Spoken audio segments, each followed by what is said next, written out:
The legend lives on from the Chippewa on down of the big lake they call Gitchagumi. The lake, it is said, never gives up her dead when the skies of November turn gloomy. With a load of iron ore, 26,000 tons more than the Edmund Fitzgerald weighed empty. That good ship and true was a bone to be chewed when the gales of November came early. The ship was the pride of the American side, coming back from some mill in Wisconsin. As the big freighters go, it was bigger than most, with a crew and good captain well seasoned, concluding some terms with a couple of steel firms when they left fully loaded for Cleveland.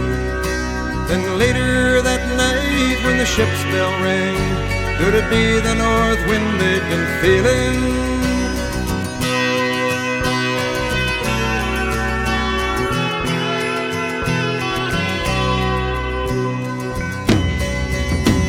The wind in the wires made a tattletale sound, and the wave broke over the railing.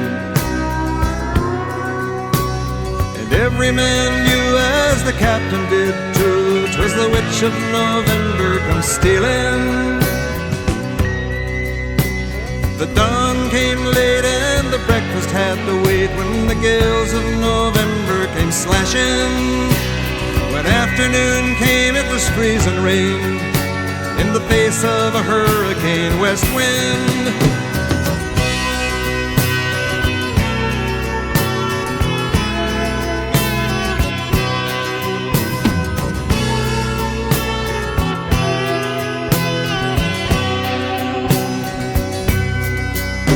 When supper time came, the old cook came on deck saying, "Fellas, it's too rough to feed you." At 7 p.m. a main hatchway caved in. He said, "Fellas, it's been good to know ya." The captain wired in, he had water coming in, and the good ship and crew was in peril. And later that night when his lights went out of sight, came the wreck of the Edmund Fitzgerald.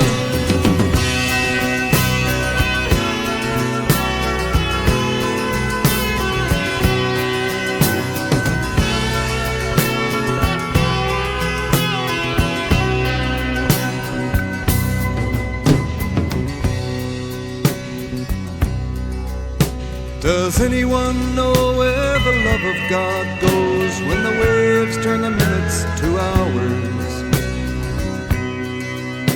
The searchers all say they'd have made Whitefish Bay if they'd put 15 more miles behind her. They might have split up or they might have capsized. They may have broke deep and took water. And all that remains is the faces and the names of the wives and the sons and the daughters.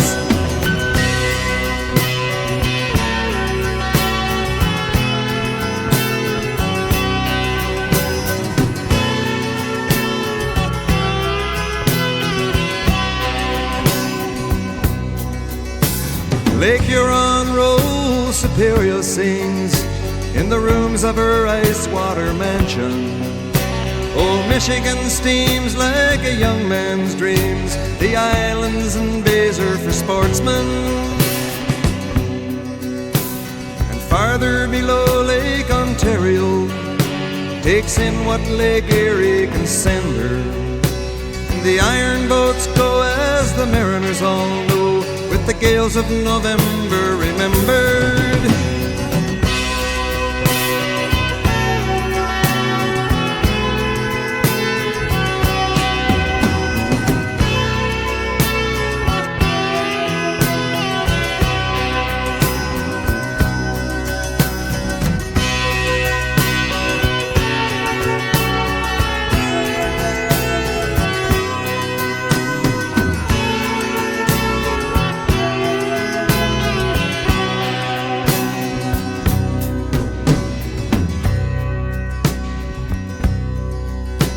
In a musty old hall in Detroit, they prayed in the Maritime Sailors' Cathedral.